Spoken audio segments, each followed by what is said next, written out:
Sir जी, बहुत लोग कहते हैं कंपटीशन नहीं होगा, परीक्षाएँ नहीं होंगी, बच्चे नहीं पढ़ेंगे। क्या आप इससे सहमत हैं?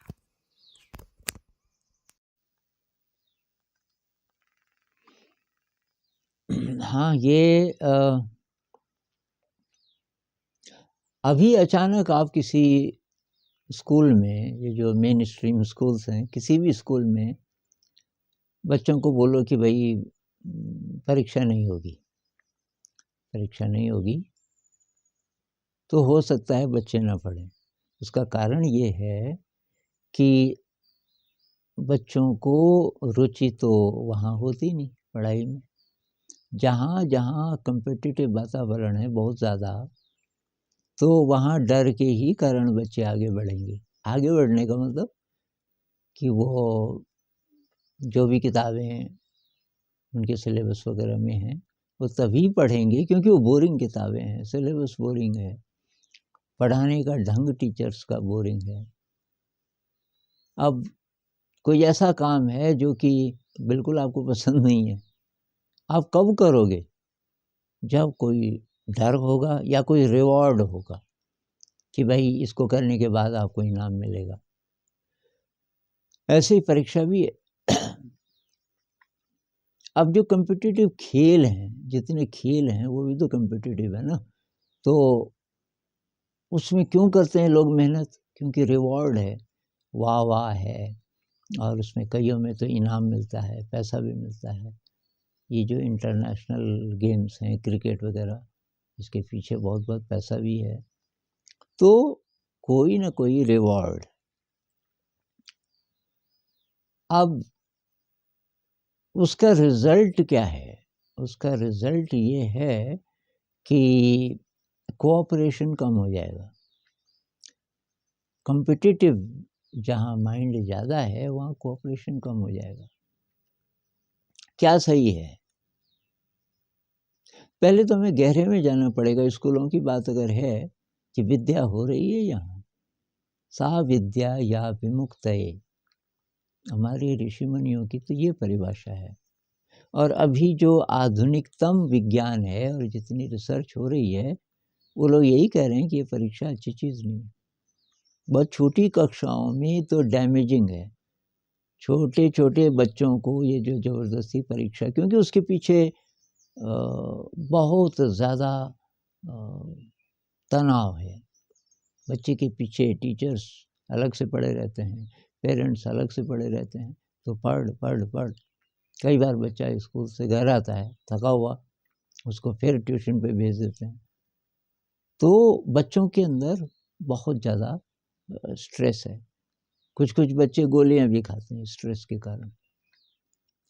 वही बच्चा जब ज़रा और बड़ा होता है, कॉलेज में जाता है और थोड़ा-थोड़ा उसको आज़ादी मिलती है, तो तब वो और बहुत प्रकार की चीज़ें करता है। वो ड्रग्स की प्रॉब्लम जो कुछ समय से बढ़ रही है, उसका एक कारण ये है कि जैसे पिंजरे से शेर को आपने थोड़ा बाहर निकाल दिया तो क्या करेगा? तो हमको ये देखना पड़ेगा कि नेचर में जो सबसे सफल जो समुदाय हैं, वो कैसे चलते हैं। तो चींटियों का उदाहरण ले लो। चींटियाँ बहुत बहुत बहुत पुरानी हैं, जब हम नहीं थे और बहुत सारे दूसरे जीवधारी भी नहीं थे, चींटियाँ तब भी थी। चींटियाँ इतनी ज़्यादा सफल क्यों हैं? तो वैज्ञानिकों ने जिन्होंने चींटियों के ऊपर रिसर्च की, पता चलता है कि बहुत ज़्यादा कोऑपरेशन। वो हर चींटी बिल्कुल समर्पित है पूरे समुदाय के लिए। तो ऐसा जब इंसानों के समाज में होता है कि ऐसा ऐसा समाज बन जाए जहाँ सब लोग बहुत गहराई से एक दूसरे से जुड़े हैं, एकदम गहरा कोऑपरेशन है, कंपटीशन का नामो निशान नहीं है, वहाँ चमत्कार होते हैं। इसको ये भी कह सकते हैं कि जहाँ हार्मनी है, वहाँ एक फील्ड बन जाता है, एनर्जी का, जिसको कि मैं उसको माइंड फील्ड बोलता हूँ। मैंने एक टर्म बनाई, माइंड फील्ड। जैसे यहाँ हम एक साथ रहते हैं, अगर हम सब लोग बहुत प्यार से रहने लगें, एक साथ ध्यान करें, क्योंकि ध्यान से हार्मनी आती है। ध्यान के समय में हम उस फील्ड से जुड़ जाते हैं जहाँ हम सब एक हैं। ध्यान से, संगीत से और माइंडफुली लिविंग से हम एक दूसरे की फीलिंग्स को समझते हुए अगर ज़िंदगी जिए। ऐसे स्कूल में अगर हार्मनी है तो वहाँ एक माइंड फील्ड बन जाएगा। हार्मनी कैसे बनेगी? हार्मनी बनेगी मेडिटेशन से, म्यूज़िक से, और ये फालतू चीज़ें ना हो, परीक्षा ना हो, कंपटीशन ना हो। और तो बच्चे पढ़ेंगे नहीं। ये जो अवधारणा है ये तब है जब आप विद्या का काम तो कर ही नहीं रहे। आप केवल कुछ ऐसी चीज़ें कर रहे हो जो जिसको विषय बोलते हैं, हिंदी, अंग्रेजी वगैरह, वो भी टेक्स्ट बुक से। तो हमने तो जो प्रयोग किया, हमारे बच्चे अपनी रुचि से पढ़ते हैं, क्योंकि परीक्षा तो है नहीं, न परीक्षा है, न ग्रेड है, न हम किसी को बोलते कि तो फर्स्ट आया तो सेकंड आया। कंपटीशन में ना एक वो पुरानी कहानी नहीं है, वो खरगोश और कछुए की, बहुत कुछ सिखा सकती है हमें। खरगोश इतना ज़्यादा तेज भागता था, बेचारा हार गया। हारा क्यों? कंपटीशन के कारण। और गहरे आप जाएं तो बेसिस क्या है कंपटीशन का? बेसिस ये है कि मैं वैल्यूएबल तब होऊंगा जब मुझे कोई शाबाश बोलेगा, जब मुझे किसी प्रकार का कुछ इनाम मिलेगा बाहर से। तो बाहरी दुनिया पे जब हम आश्रित हो जाते हैं कि मेरी अपनी वैल्यू तब है जब दुनिया मुझे कुछ माने, ये एक्सटर्नल फोकस जहाँ जहाँ होगा वहाँ वहाँ इंसान कमज़ोर होता जाएगा, और फिर वैसा समाज बनेगा, वैसी सोसाइटी बनेगी। अब आप बोलोगे सब जगह तो कंपटीशन है, देशों के बीच कंपटीशन है हथियारों का, किसके पास ज़्यादा बढ़िया हथियार है। आर्थिक जो तंत्र है हमारा, उसमें कंपटीशन है, किसका प्रोडक्ट ज़्यादा बिकेगा। ये इतने सारे विज्ञापन क्यों आते हैं? इसमें कंपटीशन है।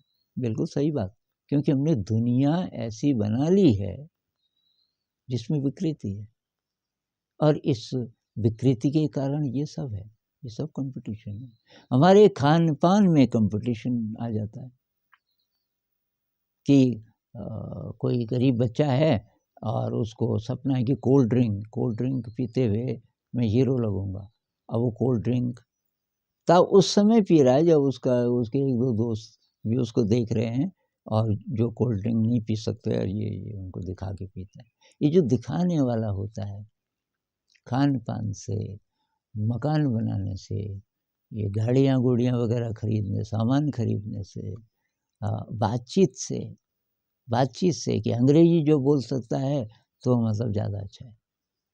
अब दो लोग हैं, दोनों को हिंदी आती है बहुत बढ़िया, फिर भी अंग्रेजी में बोल रहे हैं।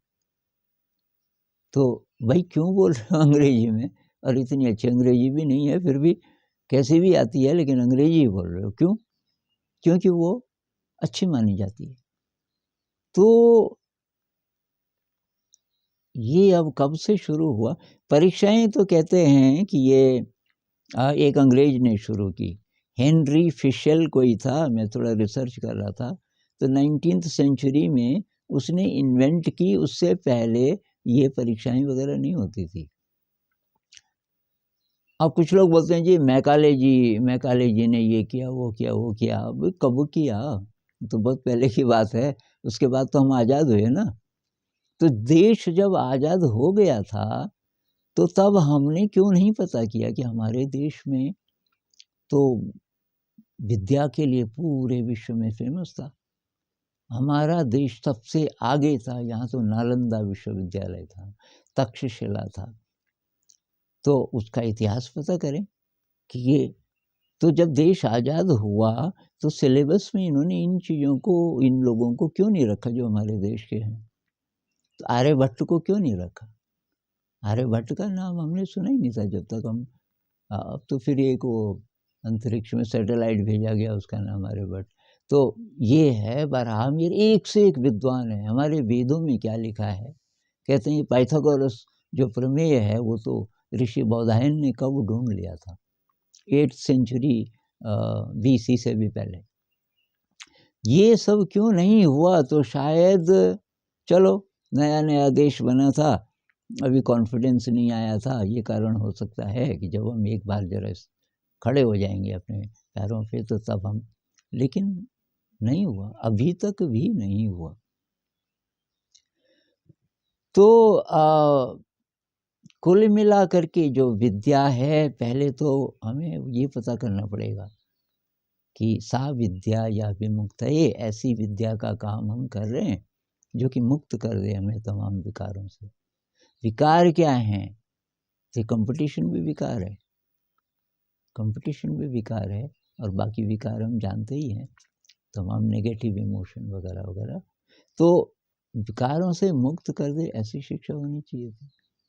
तो उसमें मेडिटेशन होना चाहिए, म्यूज़िक होना चाहिए, और जो वैज्ञानिक ये स्टडी कर चुके हैं, मॉर्फोजेनेटिक फील्ड, एक रिपर्ट शेल्ड्रेक बोलते हैं, एक मॉर्फोजेनेटिक फील्ड है, तो वो फील्ड हमें सपोर्ट करता है, और उस फील्ड में हम हर चीज़ डालते हैं, जो भी हम सोचते हैं करते हैं, यानी कि एक ऊर्जा का क्षेत्र बनता है अगर हम हार्मनी से, कोऑपरेशन से ज़िंदगी जिएं, और वहाँ फिर चमत्कार होने शुरू होते हैं। जो बड़े बड़े साइंस की इन्वेंशंस हुई तो कंपटीशन होता तो होती ही नहीं। भाई साइंटिस्ट नई चीज़ ढूंढता है जो आज तक हुई ही नहीं, कंपटीशन में कहाँ है? वो तो अपनी चीज़, आर्टिस्ट बड़े से बड़ा जो आर्ट है, तो कंपटीशन से हमेशा घटिया ही चीज़ बन पाएगी। तो खैर इस पे और बातचीत करेंगे, लेकिन मेरे ख्याल से थोड़ा सा भी कोई सोचे तो बात समझ आ जाएगी कि कंपटीशन एक विकार है, और दुनिया के सिस्टम्स जितने हैं वो हमने ऐसे बना दिए कि उन सब में विकृति है। इसलिए हमें नज़र नहीं आती कि क्या कमी है कंपटीशन में, इसकी हमें छानबीन करनी पड़ेगी।